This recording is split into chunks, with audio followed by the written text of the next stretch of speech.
Com um estrilo os pássaros cruzam o céu escuro e todos silenciam. Meu sangue dói de tanta espera. Vivemos tempos estranhos e diante de um Estado autocrata, o indivíduo se torna mais só e impotente. Mas nem que eu tenha que queimar a última lenha da minha fogueira, mesmo que isso signifique meu último suspiro, eu não poderei aceitar o que aquele que se diz nosso rei determinou e que vai contra todas as leis sagradas daquilo que podemos chamar de divino. É importante que todos saibam que essa espada que carrego hoje em minhas mãos, eu não a escolhi. De repente, num átimo de tempo, meus olhos piscaram e ela estava lá. Eu a empunhava com o fio de sua lâmina tão amolado que me cegou. Portanto, minha escolha é sem volta. Pobre e tolo rei, que acredita estar livre das determinações divinas e, sentindo-se intocável, acredita ser senhor de seu destino. Um destino certo como aquele que possui todo o poder. As parcas já se encontram sentadas à roca e o fio desta trama já está sendo tecido. Ainda me resta como última tarefa pedir perdão àquele que amo e para com quem fui designada a viver nesta odisseia terrena. Meu querido e doce Emun, que por uma ironia do destino é também o filho daquele no estado de poder. Age sem misericórdia diante de seus próprios temores mundanos, agindo como algoz implacável diante de minha pobre e desgraçada família, diante de minha vida. Sim, eu cobri o corpo sem vida de meu irmão com o pó de nossa terra. Sim, eu não aceito a insana sentença de que seu corpo morto seja devorado por aves de rapina, como se ele fosse um criminoso comum, alguém merecedor de tal desonra. Juntos, meus irmãos só fizeram lutar pelo seu lugar de direito e honrar sua descendência. Eram jovens e acreditavam naquilo que é justo. Era direito do meu irmão receber todos os ritos sagrados devidos aos mortos. Era justo. Sim, eu fui contra a lei num ato de desespero e principalmente de amor. Não nego e não temo as consequências. Assumo meu destino. Estamos no tempo da loucura. E suas diretrizes são ditadas por um insano que a vaidade cegou. Quando ele declarou que o Estado é de quem manda, fechamos nossos olhos, tapamos nossos ouvidos, nos calamos e recuamos. Calamos as perguntas. E o povo? O indivíduo. Quais os direitos e os deveres de um rei sobre sua nação? Até onde eles podem ir? Fiz o que fiz e faria tudo novamente para propiciar um fim justo ao meu irmão. Eu já enterrei tantos seres amados que não cabem em minha alma suas ausências. Desculpem-me se acrescento um peso a mais aos seus alforjes, mas foi preciso este desabafo. Estou cansada e minhas pernas cambaleiam. Tudo que me restou foram os meus mortos. Só lamento que havia ainda muito a aprender, muito a realizar. Agora que tudo passou, você me pergunta quem sou eu? Eu sou Antígona de Tebas, sou filha de Jocasta e Édipo. Sou aquela que, diante da dor de meu pai, compartilhei com ele de sua peregrinação cega. Sim, cega, literalmente, pois após saber a verdade sobre sua descendência, em um acesso de loucura, ele arrancou os próprios olhos com as mãos e foi expulso de seu reino. Enquanto isso, meus irmãos combinaram dividir o reino e alternar o reinado cada um durante 1 ano. Mas, pobres e tolos, quando venceu o prazo 1, este não quis entregar o trono ao nosso irmão. Isso gerou a luta dos 7 contra Tebas, que muitos poetas e trágicos tanto cantaram e contaram. A batalha só cessou quando meus irmãos decidiram por uma luta direta, corpo a corpo entre eles, e que o trono caberia ao vencedor. O que eles não sabiam era que nenhum dos dois conseguiriam sair vivos. Foi então que meu tio Creonte assumiu o reino de Tebas e tornou-se rei, e decidiu que meu irmão Polinice devia ser deixado onde caíra em batalha, proibindo sob pena de morte que alguém o enterrasse. Ismênia, minha doce e tímida irmã, quando soube de tudo, tentou me arrebatar de minha intenção de ir contra os ditos do rei Creonte. Hoje eu a entendo. Espero não tê-los cansado contando um pouco da minha história, da minha vida, aquela que ousou por amor. Eu sou Antígona. Eu sou Antígona de Tebas. Eu sou aquela que ousou por amor. Eu sou aquela que ousou por amor.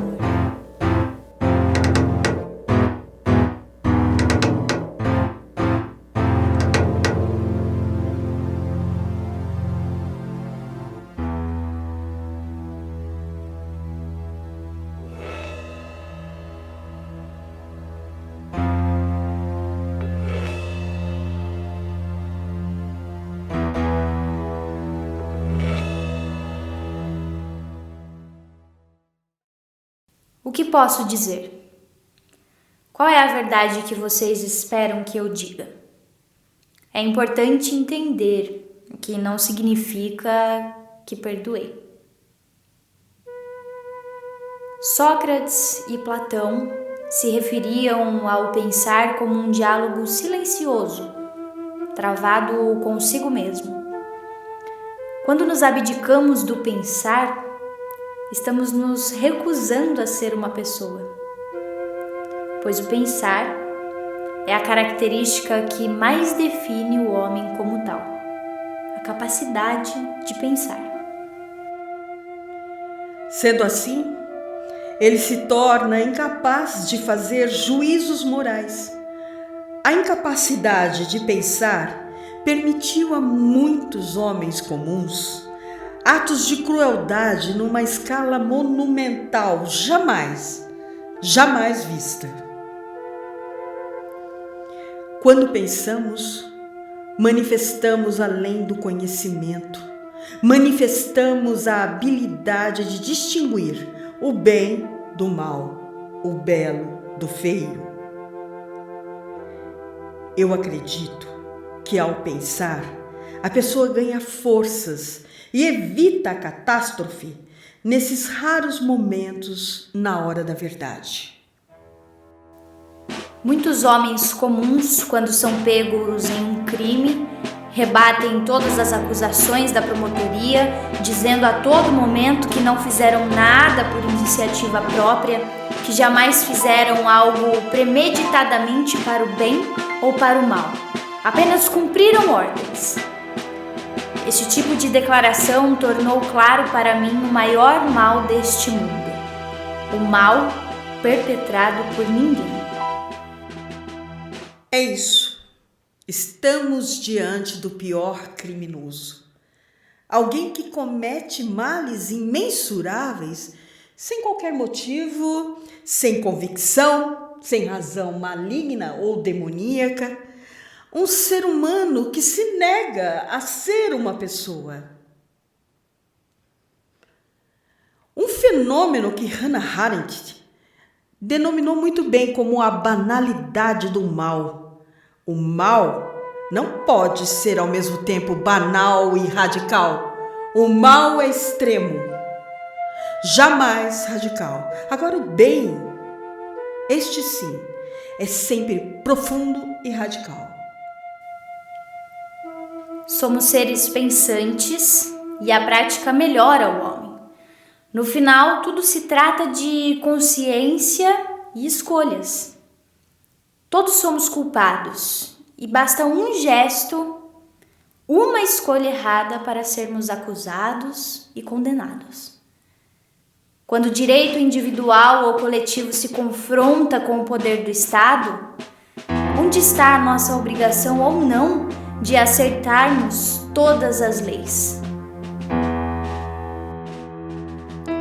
Historicamente, vimos este eterno dilema entre consciência de cada um e as leis estabelecidas por estados e representadas por governantes, instituições e classes dominantes com poder. Priorizarem interesses em causa própria em detrimento do coletivo, dando origem a momentos dramáticos na história da humanidade. Um governante não deveria tomar a própria opinião como a única correta. É contraproducente para ele mesmo. O apoio que o colocou no lugar de poder vai se afastando e afiam o olhar a reprovar suas decisões e atitudes. Assim aconteceu com Cleonte. Hemon, seu filho, e comprometido com Antígona, alerta o pai sobre os perigos de seus desvarios, sobre o quanto a lei decretada por ele é injusta e desrespeita os direitos e hábitos daquela comunidade, não representando o pensamento da sociedade em que vivem. Creonte cria uma lei extremista, originária do seu poder tirânico, sem levar em conta a vontade do povo, sem nenhum bom senso ou avaliação se sua decisão é injusta ou não, condenando a pena de morte por apedrejamento todo aquele que desacatar a lei. Antígona, consciente das consequências do seu ato, decide desobedecer à lei e realiza um enterro para seu irmão de acordo com os costumes. Para ela, trata-se de uma questão moral e justiça natural. Antígona. Não é por não ter medo que tomo esta atitude. A minha loucura e a minha imprudência valem a honra de um morto querido. Arriscando-me por ele, não corro o risco de uma morte inglória. Movida pelo amor ao irmão, com coragem pungente e respeito às ordens divinas, Antígona o enterra cavando a terra com as próprias unhas. Só podemos conhecer a alma, sentimentos e a verdadeira intenção de uma mulher ou de um homem quando estão no poder e com o direito dado para administrar e executar as leis. O embate dentro da alma humana sobre os limites da autoridade do Estado.